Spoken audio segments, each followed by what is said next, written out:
Hello दोस्तों। तो इस वीडियो में हम Punjab state board of technical education का जो डिप्लोमा का मैथ्स का पेपर था दिसंबर 2023 का, उसे सॉल्व करेंगे। स्टार्ट करते हैं सेक्शन ए से। सेक्शन ए में कुल 12 क्वेश्चंस थे और उनमें से आपको 9 क्वेश्चंस करने थे। हर एक क्वेश्चन जो है 1 नंबर का था और ये सारे एमसीक्यू टाइप या ट्रू फॉल्स टाइप कुछ क्वेश्चंस या फिलअप टाइप क्वेश्चंस थे। तो जैसे कि आप देख पा रहे हैं, पहले क्वेश्चन में आपको मॉडुलस निकालना था 3 - 4 आयोटा का। तो इसका मॉडुलस आप बहुत आसानी से निकाल सकते थे, अंडर रूट लगा के 3 का स्क्वायर प्लस माइनस 4 का स्क्वायर कर देते, वहाँ से आपको इसका मॉडुलस मिल जाता। क्वेश्चन जो बी था उसमें NC6 is equal to NC4 given था, आपको एन की वैल्यू आपको निकालनी थी। तो एन की वैल्यू आप कैसे निकालते हैं इसमें? तो इसमें देखिए 1 नंबर का सवाल था तो ज़्यादा आपको सॉल्व करके दिखाना नहीं था। MCQ में ऑप्शंस दिए होते हैं, तो A B C D ये 4 ऑप्शंस आपको दिए थे, A बराबर 10, B बराबर 12। तो मैंने क्या किया इसमें, A इज इक्वल टू 10 यानी कि एन की वैल्यू 10 भर के देख ली कि क्या ये आंसर हो सकता है कि नहीं हो सकता। तो हमने यहाँ पर जैसे ही 10 पुट किया इनकी जगह पर, यहाँ 10 पुट कर दीजिए। तो 10C6 और 10C4, और 10C6 is equal to 10C4 होता है। तो 10 जो है बिल्कुल फिट बैठ रहा है कि 10 पुट करते ही 10C6 is equal to 10C4 बन जाएगा। क्यों बन जाएगा? क्योंकि हमारे पास फॉर्मूला होता है कि 10C6 को हम लिख सकते हैं 10C10 - 6, और 10C10 - 6 क्या बनेगा? देखिए 10C इस 10 - 6 को बनाएंगे तो क्या बन जाएगा? 4। तो 10C6 is equal to 10C4। तो ए ऑप्शन बिल्कुल फिट बैठ रहा है। बी सी डी ऑप्शन आप पुट करेंगे इसमें तो वो फिट नहीं आएंगे। इस तरह से इसका आंसर हो जाएगा ई। थर्ड क्वेश्चन, इसमें आपको क्वेश्चन बताना था क्या होगा। तो क्वेश्चन देखिए आप कैसे कर सकते हैं इसका। तो क्वेश्चन के यहाँ पे स्पेलिंग थोड़ी सी मिस्टेक हो गई, यहाँ ओ आ जाएगा, ठीक है। तो चलिए इतना आप इग्नोर करिए। तो इसमें 3x और ये 4x, क्योंकि यहाँ पे सबसे बड़ी डिग्री है x की पावर 1, तो इनको मल्टीप्लाई करेंगे तो 12x², और नीचे -3x और -4x, इनको मल्टीप्लाई करेंगे तो माइनस से माइनस तो कट जाएगा, 3 × 4 = 12x²। तो ये सब कैंसिल होने के बाद देखिए क्वोशंट कितना आएगा आपके पास? 1 आएगा। आपको पूरा डिवाइड करके नहीं देखना था कि यहाँ डिवाइड करने बैठ जाएं और फिर क्वोशंट निकालें, क्योंकि 1 नंबर का सवाल है, इसे आप ऐसे ही सॉल्व कर लेते। तो बस करना ये था यहाँ पे 3x और ये 4x। अगर यहाँ पे 3x² और 4x² होता है, यानी कि सबसे बड़ी डिग्री जो ऊपर यहाँ पे है ना, उनको आप पहले ऊपर मल्टीप्लाई कर लीजिए, नीचे भी वही कीजिए, फिर उनको डिवाइड कर दीजिए, जो आंसर आएगा वो आपका क्वोशंट होगा। चलिए बढ़ते हैं डी पे। तो 1 + 3x की पावर -3, इसमें कितनी नंबर ऑफ टर्म्स होंगी? जब भी आपको माइनस वाला एक्सपेंशन दिया हो तो उसमें इन्फाइनाइट नंबर ऑफ टर्म्स होती हैं, तो इसका आंसर तो सिंपली हो जाएगा। उसके बाद एंगल 1325 फर्स्ट क्वाड्रेंट में है, ट्रू या फॉल्स आपको बताना है। तो मैंने क्या किया इसमें, 1325 को 90 से डिवाइड कर दिया। डिवाइड करने के बाद क्वोशंट आया 14 और रिमाइंडर आया 65। इसका मतलब आपको यहाँ से शुरू करना है और 14 चक्कर लगाने हैं। 1 2 3 4 5 6 7 8 9 10 11 12 13 14, 14 + 65, तो यहाँ पहुँच गए हम। और यहाँ पहुँचने का मतलब क्वाड्रेंट नंबर 3 जो है वहाँ हम पहुँच रहे। तो इसका आंसर क्या हो जाएगा? Quadrant number 3। जबकि हमें कहा गया है कि ये फर्स्ट क्वाड्रेंट में लाई कर रहा है, इसलिए गलत हो जाएगा। तो इसका आंसर क्या आ जाएगा? फॉल्स। अगला सवाल है, transpose of a symmetric matrix is equal to itself. अगर सिमेट्रिक मैट्रिक्स है उसका हम ट्रांसपोज करते हैं तो वापस वही मैट्रिक्स आ जाती है। जी हाँ, ये ट्रू है, तो इसका आंसर ट्रू हो जाएगा। फैक्टोरियल ऑफ 0 इज़ 1, ये बिल्कुल ही आसान सवाल। अगर आपने परमुटेशंस कम्बिनेशंस चैप्टर थोड़ा भी पढ़ा होगा तो उसमें आपने ज़रूर देखा होगा कि 0 फैक्टोरियल की वैल्यू 1 होती है, तो ये ट्रू होता है। एच में आपको पोलर कोऑर्डिनेट्स निकालने थे, -2 और -2 के। हाँ, ये लेंथी थोड़ा था, 1 नंबर में ये नहीं होना चाहिए था, लेकिन चलिए कोई बात नहीं। तो आपके पास 2 पॉइंट्स थे, देखिए 2 और -√2। तो इसमें आप इसको x मान लेंगे, इसको y मान लेंगे। r निकालने के लिए आप इसका स्क्वायर कर देंगे और इसका स्क्वायर कर देंगे, जैसे कि मैंने यहाँ पे किया, और ऊपर अंडर रूट लगा देंगे। तो यहाँ से आपके पास r की वैल्यू आएगी। जब भी आप रूट करते हैं तो +-2 आंसर आना चाहिए, लेकिन यहाँ पे सिर्फ आप प्लस वाली वैल्यू लिखेंगे, माइनस को इग्नोर करेंगे। तो यानी कि सिर्फ 2 लिखेंगे, -2 नहीं लिखेंगे, ये पॉजिटिव रहना चाहिए। उसके बाद देखिए tan थीटा निकालेंगे। tan थीटा कैसे निकालेंगे आप? tan थीटा निकालने के लिए आपको डिवाइड करना होगा, किसे?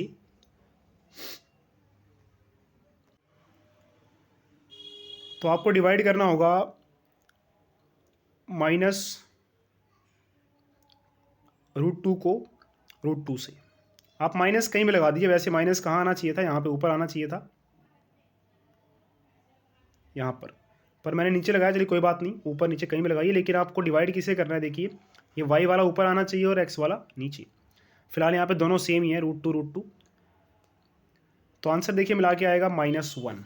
तो यानी कि एक्स पॉजिटिव और वाई नेगेटिव है, तो क्वाड्रेंट नंबर कौन सा हुआ देखो, एक्स पॉजिटिव वाई नेगेटिव, तो क्वाड्रेंट नंबर 4, क्वाड्रेंट नंबर 4 में एक्स तो पॉजिटिव होता है, देखिए यहाँ पे एक्स पॉजिटिव होता है और वाई क्या होता है, नेगेटिव होता है।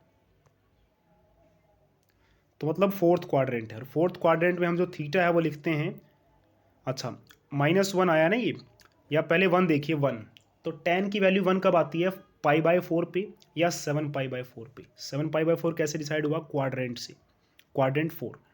अच्छा, आपको इन सभी क्वेश्चंस की पूरी डिटेल में वीडियोस देखनी है कैसे इन क्वेश्चंस को सॉल्व करते हैं, तो मेरे चैनल पर या हमारे चैनल पर ना, आपका अपना चैनल है, तो इस चैनल पर आपको डिप्लोमा के जितने भी चैप्टर्स हैं ना, वो सारे फर्स्ट सेमेस्टर सेकंड सेमेस्टर जितने भी चैप्टर्स हैं उन सभी की लगभग वीडियोस हमने बना दी है। तो आपको इस चैनल पे वो सारी वीडियोस मिल जाएंगी, आप विजिट करके कोई भी वीडियो को देख सकते हैं फ्री ऑफ कॉस्ट।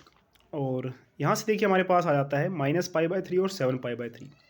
7π/3 कैसे आया, देखिए 1 का मतलब क्या है, tan की वैल्यू 1 आ रही है मतलब 45 डिग्री, और π/4 क्या होता है 45 डिग्री, और क्वाड्रेंट 4 है ना, तो फोर्थ क्वाड्रेंट में आप ऐसे भी लिख सकते हैं 2π - π/4। तो इसे आप सॉल्व करेंगे तो 7π/4 आ जाएगा। तो इस तरह से आपके पोलर कोऑर्डिनेट्स हो जाएंगे 2 कौन सी वैल्यू है, देखिए ये वाली वैल्यू 2 है, और उसके बाद आपका ये -π/4 और 7π/4। नेक्स्ट एक मैट्रिक्स आपको गिवन है और कहा गया है कि ये सिंगुलर मैट्रिक्स है, तो के की वैल्यू, अगर देखिए सिंगुलर मैट्रिक्स है तो इसका डिटर्मिनेंट 0 है, और डिटर्मिनेंट कैसे करेंगे इसका, जैसे कि यहाँ पे किया गया, 4 को के से मल्टीप्लाई कर देंगे, फिर -3 को 4 से कर देंगे, और इसका डिटर्मिनेंट इक्वल्स टू 0 करके यहाँ से सॉल्व करेंगे तो आपको के की वैल्यू 3 मिल जाएगी। बात करते हैं कि आपको एक सर्कल है, उसके डायमीटर के एंड्स दिए हुए तो सेंटर निकालना है, और जब भी आपको डायमीटर के एंड पॉइंट्स दिए हों और सेंटर पूछा गया तो आप क्या करेंगे, बस मिड पॉइंट निकाल दीजिए। तो यहाँ से बस इनका दोनों का क्या करेंगे, मिड पॉइंट निकाल देंगे। तो 2 + 6 / 2, 3 + 5 / 2, यहाँ से आपको सेंटर मिल जाएंगे आराम से। Feasible region is said to be dash if it can be enclosed within circle, तो इसे बाउंडेड कहेंगे अगर वो सर्कल में आता है, तो ये तो खैर सिंपल था। इसके बाद अगला क्वेश्चन बिल्कुल ही ईजी, अगर आपको फॉर्मुलेज याद थे ट्रिग्नोमेट्री के, देखिए ट्रिग्नोमेट्री के फॉर्मुले बहुत इंपॉर्टेंट होते हैं। तो फॉर्मुला देखिए, फॉर्मुला बेस्ड ही क्वेश्चन है, डायरेक्टली फॉर्मुला ही लिखा हुआ है, बस आपको पहचानना था फॉर्मुला गलत है कि सही है, तो ये गलत था। तो ये था आपका सेक्शन ए। सेक्शन बी की तरफ बढ़ते हैं। सेक्शन बी 4 नंबर वाले सवाल थे, और इसमें आपको करीब आई थिंक 1 2 3 4 5 7 सवाल दिए थे। 7 में से आपको कोई 5 सवाल करने थे, और 4 नंबर का एक सवाल था। इसमें आपको मल्टीप्लिकेटिव इन्वर्स निकालना था, तो ये आपको गिवन था, देखिए। तो पहले इसका स्क्वायर ओपन किया तो -33 + 56 आई आया। मल्टीप्लिकेटिव इन्वर्स इसका मैं निकालना था, तो मल्टीप्लिकेटिव इन्वर्स कैसे निकालते हैं, देखिए जो भी आपके पास कॉम्प्लेक्स नंबर दिया होगा, जैसे कि यहाँ दिया था हमें, ये रहा, तो इसको आप यहाँ लिखेंगे, और यहाँ पे जो भी है साइन उसका रेसिप्रोक मतलब उल्टा कर देंगे, प्लस का या माइनस, और डिवाइड में -33 का स्क्वायर और 56 का स्क्वायर, जैसे कि यहाँ पे किया गया है। तो इस तरह से आप मल्टीप्लिकेटिव इन्वर्स इसका निकाल सकते थे। बाकी आगे बस सोल्व ही किया हमने इसे, और ज़्यादा कुछ नहीं करना था। सोल्व करके देखिए फाइनल आंसर आपके पास ही आ जाएगा। तो ये 4 नंबर बहुत आसानी से आप ले सकते थे। इसमें आपको पार्शियल फ्रैक्शंस में इसे रिजॉल्व करना था। इसके पहले आपको जो ये क्वाड्रेटिक इक्वेशन दे रखी है, इसके फैक्टर्स बनाने हैं। तो इसके फैक्टर्स देखिए, हमने मिडिल टर्म को स्प्लिट करके इसके पहले फैक्टर्स बनाए। फैक्टर्स बनाने के बाद देखिए हमारे पास ये आ गए x - 2 x - 1। तो इस तरह से फैक्टर्स देखिए बनेंगे x - 4 x - 2 x - 1। इसको हम लिखेंगे। तो आगे आपको पता है क्या करना होता है, और पार्शियल फ्रैक्शन के बारे में डिटेल में जानना है तो जैसे मैंने कहा कि हमारे चैनल पर पार्शियल फ्रैक्शन चैप्टर की सारी वीडियोस डिटेल में है। तो इसको यहाँ शिफ्ट करते हैं, कटिंग वगैरह करते हैं, फिर x की वैल्यू 2 पुट करी हमने। 2 ही क्यों पुट करी, देखिए आपको वैल्यूज़ कौन सी पुट करनी होती है। एक बार 2 पुट करेंगे ताकि ये ख़त्म हो जाए, एक बार 4 पुट करेंगे ताकि ये ख़त्म हो जाए, एक बार क्या पुट करेंगे हम 1 पुट करेंगे ताकि ये ख़त्म हो जाए। तो एक बार 2 पुट करनी होती है आपको, मतलब 0 बनाना। देखिए x - 2 0 कब बनेगा, जब x की वैल्यू भी 2 हो जाएगी, तो 2 - 2 0। एक बार x की वैल्यू कितनी भरेंगे आप, 1, क्योंकि यहाँ पे देखिए x -1 है तो x जब 1 भर देंगे तो 1 - 1 0।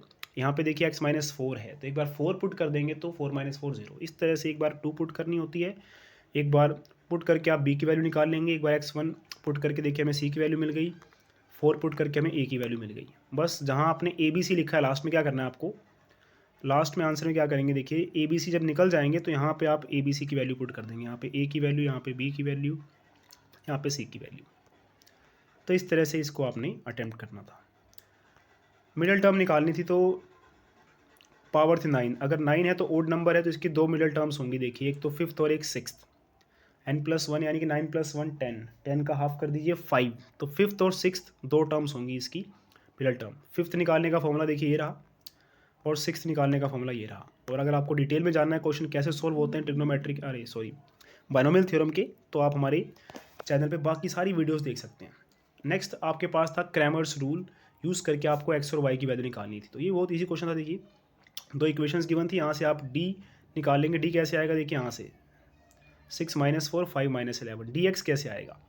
डी एक्स का मतलब ये होता है कि आप इस डी में ना इसकी जगह पर ये 6 और 5x वाले टर्म्स भर देंगे, और सॉरी इसकी जगह पर ये वाले भर देंगे, ये आ गया डी एक्स। डी वाई कैसे निकलता है, डी में आप y की जगह पे -24 और -43 कर देंगे। तो ये देखिए डी वाई कैसे निकाला मैंने, जो d था हमारे पास उस d में जो यहाँ पे y वाले कोफिशेंट्स थे उनको हटा दिया, उसकी जगह पे इज इक्वल टू के बाद जो लगे हुए थे -43 और -24 उनको लिख दिया, और ये y के कोफिशेंट्स -4 11 जो थे d में उसको हमने हटा दिया dy निकालने के लिए। उसके बाद आप बस x y निकाल सकते हैं, देखिए बहुत आसानी से, जैसे कि मैंने यहाँ सोल्व किया है। अगर आपको फिर भी कोई डाउट रहता है तो कमेंट कीजिए, आपके उस डाउट को ज़रूर सोल्व करेंगे हम। नेक्स्ट प्रूव करने वाला था, इसमें आपको आइडेंटिटी याद होनी चाहिए थी tan a + b की। इस आइडेंटिटी को याद रखते आप तो बहुत आसानी से क्वेश्चन को कर सकते थे। उसके बाद तो आइडेंटिटी करके कुछ प्लस माइनस डिवाइड ही किया गया है और कुछ खास नहीं, इसके बाद आप आराम से प्रूव कर सकते थे। नेक्स्ट में आपको निकालना था कि coordinates of foot of perpendicular from point. तो इस पॉइंट से पी पॉइंट से हमने क्या किया है, इस लाइन पर एक परपेंडिकुलर ड्रॉप कर दिया है, और ये जो परपेंडिकुलर ड्रॉप किया है तो ये क्यू पॉइंट के हमें कोऑर्डिनेट्स निकालने थे। तो ये बहुत आसान है। देखिए ए बी की इक्वेशन हमें दे रखी थी, हमने स्लोप ऑफ ए बी निकाल लिया। पी क्यू का स्लोप क्या होगा, जस्ट रेसिप्रोकल और साइन नेगेटिव। अगर ए बी का स्लोप 3/1 है तो पी क्यू जो कि उसके परपेंडिकुलर है उसका स्लोप क्या हो जाएगा, उसका रेसिप्रोकल कर दीजिए 3/1 का रेसिप्रोकल 1/3 और साइन कर दीजिए नेगेटिव। यानी कि यहाँ पे पॉजिटिव था तो नेगेटिव कर देंगे, अगर यहाँ नेगेटिव होता तो यहाँ पॉजिटिव कर देते हैं। तो इस तरह से आप किसी भी परपेंडिकुलर लाइन का स्लोप निकाल सकते हैं अगर उसके दूसरी वाली लाइन का स्लोप पता है तो। उसके बाद इक्वेशन निकाल दी हमने पी क्यू की। कैसे निकाल दी, तो हमें पॉइंट पता था 2,3 और स्लोप है -1/3, तो y - 3 इज इक्वल टू ये स्लोप की वैल्यू x माइनस ये 2। तो यहाँ से आप बड़ी आसानी से इसकी इक्वेशन निकाल सकते थे। उसके बाद आपने जैसे 10th क्लास में एलिमिनेशन मेथड पढ़ा है उसको यूज़ करके दोनों इक्वेशंस को सोल्व किया हमने, और x की वैल्यू और y की वैल्यू निकाल ली। लास्ट क्वेश्चन देखिए सेक्शन बी का। इसमें आपको कहा गया था कि इक्वेशन निकालो सर्कल की जिसका सेंटर आपको गिवन था। तो सेंटर था 4,5, तो सेंटर है 4,5 और वो जो है इस सर्कल के सेंटर से गुजर रहा है। तो हमने क्या किया, इस सर्कल का पहले सेंटर निकाल लिया। वो कैसे निकाल लिया, -g और -f जो कि कोफिशिएंट ऑफ x का हाफ होता है। तो x का कोफिशिएंट यहाँ पे देखिए क्या है 4, y का कोफिशिएंट क्या है -6। तो यहाँ पे कोफिशिएंट ऑफ y पुट कर दीजिए, कोफिशिएंट ऑफ x पुट कर दीजिए, यहाँ से -g और -f आ जाएगा। तो जो सर्कल के सेंटर से हमारा सर्कल गुजर रहा है उसका पहले हमने सेंटर निकाल लिया -2 -3। तो सवाल में कहा गया कि हमारा जो सर्कल है जिसकी हमें इक्वेशन निकालनी है उसका सेंटर आपके पास है वो है 4,5, और वो एक और सर्कल जो है, एक और सर्कल है ये रहा मान लेते हैं, और उसका सेंटर देखिए ये रहा -2 3। तो हमारा जो ये ब्लैक वाला सर्कल है इसकी इक्वेशन हमें निकालनी थी, इसका सेंटर हमें गिवन था और कहा गया था कि ये सर्कल, ये जो पीला वाला सर्कल है उस सर्कल के सेंटर से गुजर रहा है। तो देखिए गुजर रहा है, ये पीले वाले सर्कल के सेंटर से हमारा काला वाला सर्कल गुजर रहा है। तो बस अब आपके पास क्या हो गया, ये 2 पॉइंट्स आ गए और इन 2 पॉइंट्स का डिस्टेंस क्या होता है, रेडियस होता है। तो हमने क्या किया, डिस्टेंस फॉर्मूला लगा के ये रेडियस निकाल लिया। तो देखिए रेडियस निकाल लिया, डिस्टेंस फॉर्मूला लगा के रेडियस आ गया, सेंटर में दे रखा था। उसके बाद इक्वेशन ऑफ सर्कल का फॉर्मूला क्या होता है, x - h + y - k। h और k क्या है, सर्कल के सेंटर के पॉइंट्स, और r हमारा रेडियस। यहाँ वैल्यू पुट करी और इस तरह से हमारे पास इक्वेशन ऑफ सर्कल आ जाती है। तो अगर कोई कैलकुलेशन वगैरह मिस्टेक नहीं है तो लगभग जो आंसर्स मैंने आपको बताए यही आंसर्स होंगे। सेक्शन सी की बात करें तो उसमें 7-7 नंबर के सवाल थे और 5 सवाल दिए थे, उसमें से आपको कोई 3 सवाल करने थे। तो सेक्शन सी हम सॉल्व करेंगे, अभी सॉल्व नहीं किया है। जैसे ही वो सॉल्व कर लेंगे तो उसकी वीडियो का लिंक आपको इस वीडियो के डिस्क्रिप्शन बॉक्स में मिल जाएगा, तो आप एक बार डिस्क्रिप्शन बॉक्स ज़रूर चेक कीजिए। और साथ में आपको डिस्क्रिप्शन बॉक्स में देखिए, जो भी डिप्लोमा मैथमेटिक्स के चैप्टर्स हैं, उन सभी चैप्टर्स की वीडियोस की प्लेलिस्ट मिल जाएगी, सभी चैप्टर्स की लगभग। तो उन पर जाकर आप सारे चैप्टर्स पढ़ सकते हैं, अपनी तैयारी अच्छे से कर सकते हैं।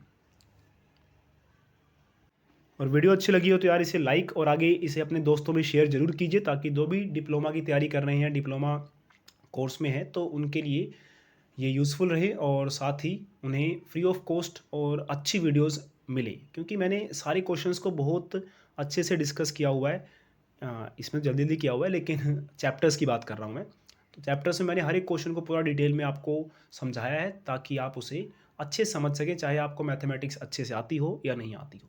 चलिए, आपके एग्ज़ाम्स के लिए आपको ऑल द बेस्ट। साथ ही जो भी हमने ये सॉल्व किया है, ये पूरी की पूरी जो सॉल्यूशंस हैं प्लस क्वेश्चंस, इसकी पीडीएफ का लिंक आपको डिस्क्रिप्शन बॉक्स में मिल जाएगा। तो वहाँ से आप इसे डाउनलोड करके पूरा क्वेश्चन पेपर प्लस सॉल्यूशन देख सकते हैं।